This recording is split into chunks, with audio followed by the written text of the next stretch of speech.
Calaroga Shark Media. Hey there, I'm Johnny Mac with your daily comedy news. Let's start on Gossip Corner. In the Daily Wire, Ben Shapiro writes an opinion piece under the headline, Bill Burr goes full a-hole. Ben writes, I used to enjoy Bill Burr's work. On occasion, I still do. He's a comedian, which means he's very hit or miss. Once upon a time, I was such a fan that I actually bought tickets for me, my wife, and two of my friends to go see him. It turned out to be one of the worst shows I've ever seen in my life, because Burr has become woke. Over time, I think he became embarrassed that many people on the right thought he was very funny, so he decided he was going to go woke.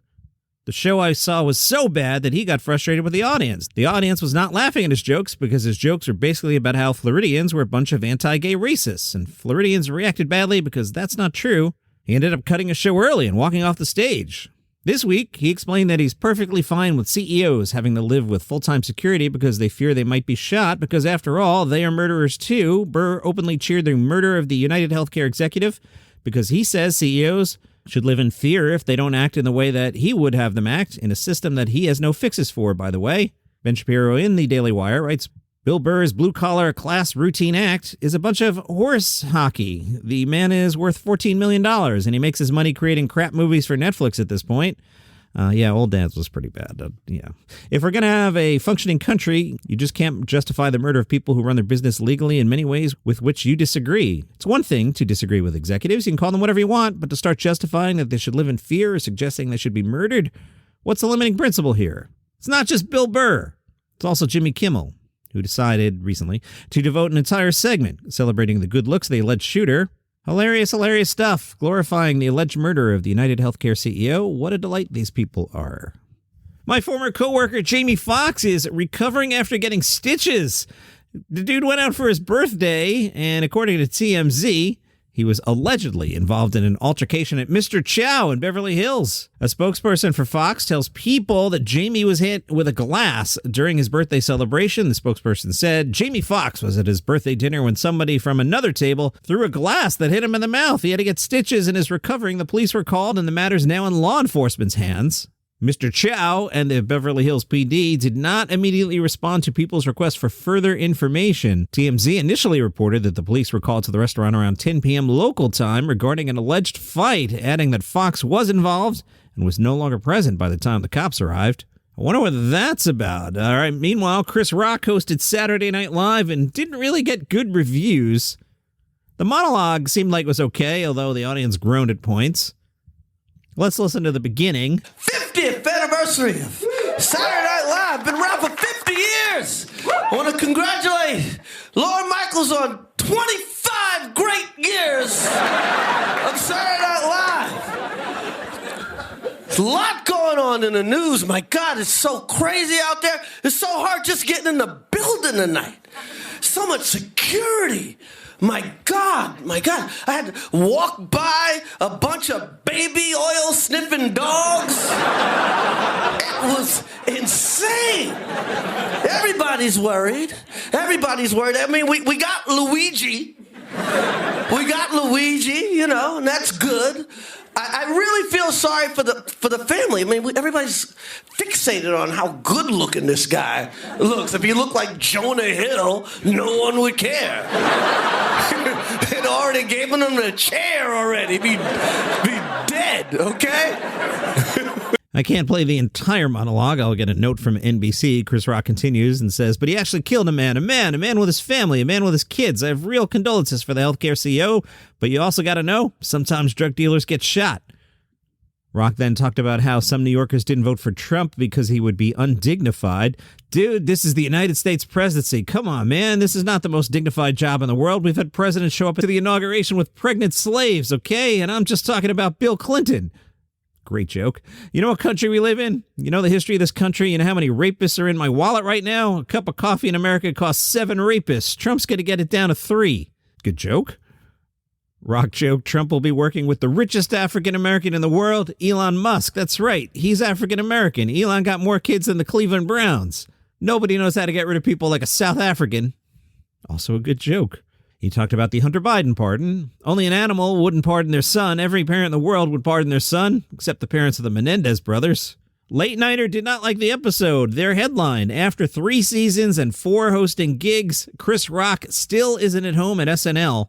They write, Chris Rock is bad at live TV. He just is. In his unhappy tenure as a Saturday Night Live cast member, the young Rock was a shaky live performer prone to blowing lines out of apparent nervousness. As one of this season's endless parade of returning alums, Rock blew lines out of a live skittishness that never went away, coupled with the sense that he's not really into doing sketches. As for his monologue, the set was solid, if not his tightest. I got the sense he was plucking good lines from an hour-long special he's workshopping rather than crafting a unified set. His transitions were pretty non-existent. Still, Rock can bring it. Not so Chris Rock, the sketch performer, sadly. Reading cue cards is part of the host's burden to bear, but for a guy with years of experience in this very same environment, Rock is egregiously reliant on them and not remotely good at hiding it. Whether it's a case of a big star not taking things as seriously as he should or someone simply not suited for live sketch work, each sketch suffered. The AV Club didn't give a good review either, but they did tell us about a cameo. In a sketch, Sarah Sherman plays Leslie, a nurse making repeated massive errors during surgery, then demanding to know if everyone's mad at her. Spoilers, the patient wakes up and turns out to be played by Adam Sandler. People were more kind to Jost and Che. Joe said they found a note on Mangione expressing anger at corporate America, yet he went to Starbucks before the shooting and then was caught at McDonald's, so perhaps his greatest crime was hypocrisy. Che joked about Trump, saying Amazon is planning to donate $1 million to Trump's inauguration. It makes sense because America and Trump both want to ship stuff out as fast as possible. A pretty interesting festival came out of nowhere, out of Providence, Rhode Island. A brand new 4-day comedy festival, March 27th through the 30th. The lineup includes Kevin Hart, Leslie Jones, the not-so-canceled Aziz Ansari, Chris DiStefano, Hannah Berner, Michael Blaustein, and more. Anchored at the historic Veterans Memorial Auditorium and spilling over into satellite venues. 4 days also includes Josh Johnson, Melissa Villasenor, Tone Bell, Sophie Buttle, Alec Flynn, Andy Woodhall. Additional acts will be announced. That's no joke, this festival.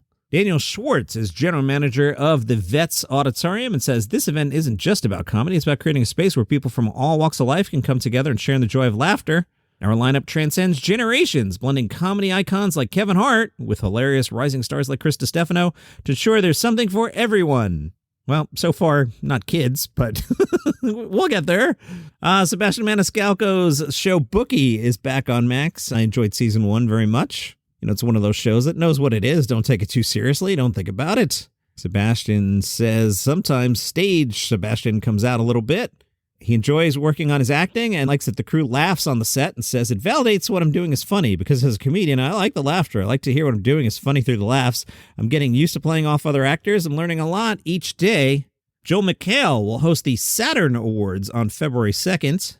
The Academy of Science Fiction, Fantasy, and Horror tell us this marks Joel's 3rd year as the host of the Saturn Awards. His clever, edgy humor is consistently delivered with charismatic flair, and his ability to make light of both pop culture and everyday situations enhances the overall experience of the award ceremony.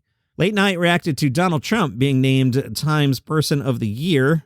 Jimmy Fallon said Trump is the first man in history to be Times Person of the Year and McDonald's Employee of the Month. History is being made. Trump said the honor feels just as exciting as the birth of his child, except he was present for the award.